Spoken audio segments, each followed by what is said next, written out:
Hi there. I'm here today with the new Holman Study Bible, the New King James Version in large print that just released February 2015. I was going to pre-order this as a birthday present for myself. My birthday's this month. But I was able to get a complimentary copy for review. Yay, birthday present. Here we go. New King James Version Study Bible by Holman, and it is large print. It's something called leather touch, which is, it's not real leather. If you have an objection to real leather, this will be no problem for you. It's 2 shades of brown, and it's attractive. There you go. You can see the copyright date, 2015. Usual bunch of prefacing material. I happen to like that it has this, God's plan of salvation. If you're giving this as a gift to someone and they don't know the Lord, that's a good page to have in there. How to read and study the Bible.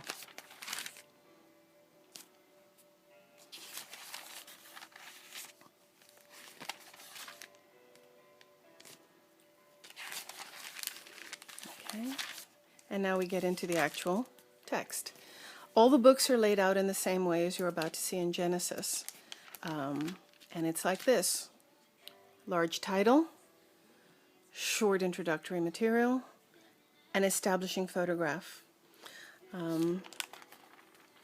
And then it's going to have more information on the book, background, author, structure, and a timeline. In this case, well, we don't know when the creation was, but more or less when Abraham was born, Isaac, Joseph, so on.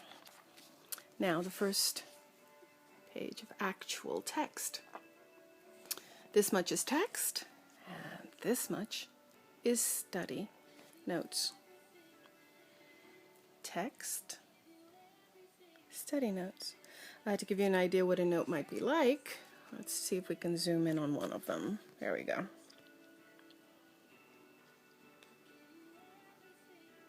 I don't know if you can see it clearly. But it says, in his third and final act of naming, God demonstrated his authority over all of the earth and the seas. This contrasts with what Israel's polytheistic neighbors believed about the range of divine powers. Their gods were not all-powerful, but instead exercised authority over a limited territory. The God of Genesis first holds dominion over everything at all times in all places. And that's a more general note. Here it gives you some Hebrew. And you'll find notes that have Hebrew and Greek and explanations of terms. All right. One nice thing about this Bible is maps are embedded into the books. You don't have to constantly flip to the back of the book. This one, for example, in Genesis, is the migration of Abraham map, showing you his travels. Here's a small map, less detailed, embedded into the actual study notes as opposed to a separate page.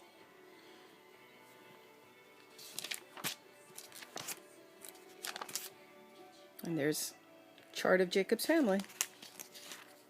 Male, female.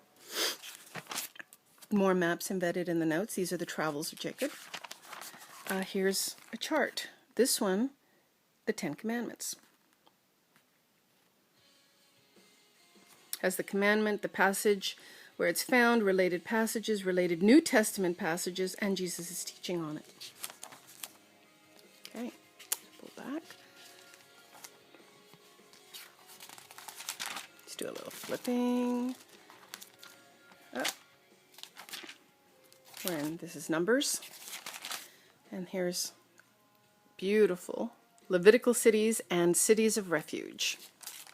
Now we're into Deuteronomy, and you can see the pattern persists. Large title, little bit of introduction. The title of this book of the Pentateuch, Deuteronomy, comes from the Septuagint, the Greek translation of the Old Testament. It means second law, or repetition of the law. And a photograph of the plains of Moab. And again, information on the book and a timeline. So it has when Moses was born, when Joshua was born, when the 10 Commandments were given, etc. All right. Another beautiful map, Judges of Israel. David's wars of conquests. the return from exile chart. Oh, here's a photograph. Shepherd leading his sheep. This is the book of Psalm. As you can see, this photograph relates to Psalm 23. The Lord is my shepherd. The Psalms are laid out as you would expect. Poetical, a lot of white space. Beautiful. This is really nice, easy on the eyes. I have my readers on, but it is still restful to have the font, the size a bit bigger. It's laid out very cleanly. References down the center. It's a beautiful, beautiful Bible. This is a wooden harp, and we're in the book of Psalms. Makes sense. The Song of Solomon. Isaiah, Jeremiah, Lamentations. We have Joel and the photograph of locusts. Let's head into the New Testament. Those of you who like the words of Jesus in red, rejoice, they are in red. Here's an article on church discipline. Parables of Christ in red, study notes.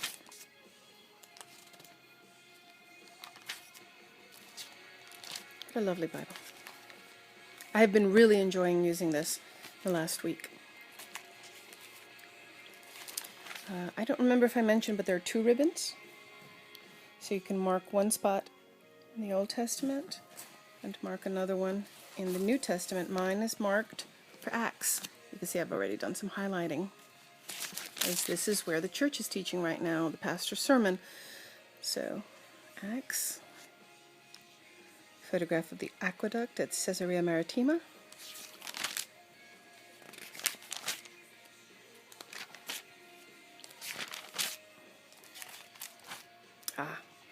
Expansion of the early church in Israel, another full-page map.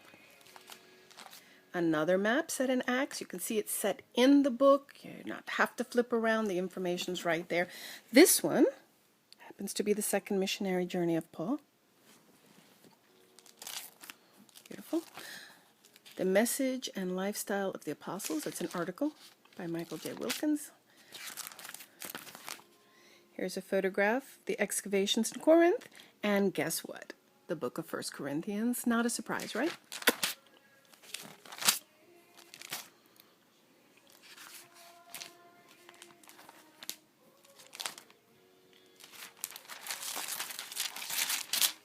You can see some of the pages are still together. As you'll find sometimes happens when you get a new Bible, they're not fully separated. And since I've only had it for a short while, I haven't read all the books of the Bible yet. Here's an example of you get this beautiful establishing information. This is the first epistle of Timothy, right? This is a map showing the second missionary journey of Paul. Why is it important to have this here? Timothy may have been converted on Paul's first missionary journey. Paul was instrumental in Timothy's conversion. When Paul came to Lystra on his second journey, Timothy was a disciple who was well respected by the believers. And then we have a photograph of the ruins of Ephesus, and Timothy is a pastor in the church of Ephesus. So all that orients you to this epistle. There's the timeline. And a bust of Nero, during whose reign both Paul and Peter were martyred. Okay. There's 2 Timothy. More photographs. Wonderful shot of Cappadocia in the first epistle of Peter. Now, as you would expect in a study Bible, there's a concordance in the end. So if you look up a word like cross, it's going to give you some references, some scriptural references where the word is used. This Bible also happens to have a Bible reading plan, week by week, after the concordance. We'll get there. We'll get there. Almost there. Getting there. Okay, we're here. Daily Bible reading plan. It gets you through the Bible in a year. So as you can see, for example, you're going to get a psalm praising God, every week is good, right? Every day is good. And here's Genesis readings, Matthew readings for the week, and a little box that you can check off as you read it. I would recommend you do that in pencil so you can erase it if you want to start over the next year and go through the Bible again. And these are the usual maps you would find at the end of any sort of reference or study Bible. Okay. And we are at the end. The back of the Bible is just like the front. This is a beautiful Bible. Easy to read if you have good eyes. Easier to read if you have aging eyes. New King James Version, which I like. A lot of people like. Just really well laid out, attractive. Going to be using it a lot this year. I want to thank the publishers who sent me this complimentary copy. I hope you'll go out and get one. If you need a study Bible, try this one. It's beautiful. I like it a lot. I have many study Bibles, the MacArthur, the Reformation, the Archaeological Quest, the Thomas Nelson, a lot. And I like to use sometimes many of them at the same time to see the different sort of notes. I have the Life Application Study Bible. They all have a different emphasis. This one is beautiful, useful. I have already been enjoying it. I'm going to enjoy it more as 2015 wears on. So I recommend it. I give it a 5 out of 5. Love it. If you buy it, I hope it's very useful to you. And God bless you.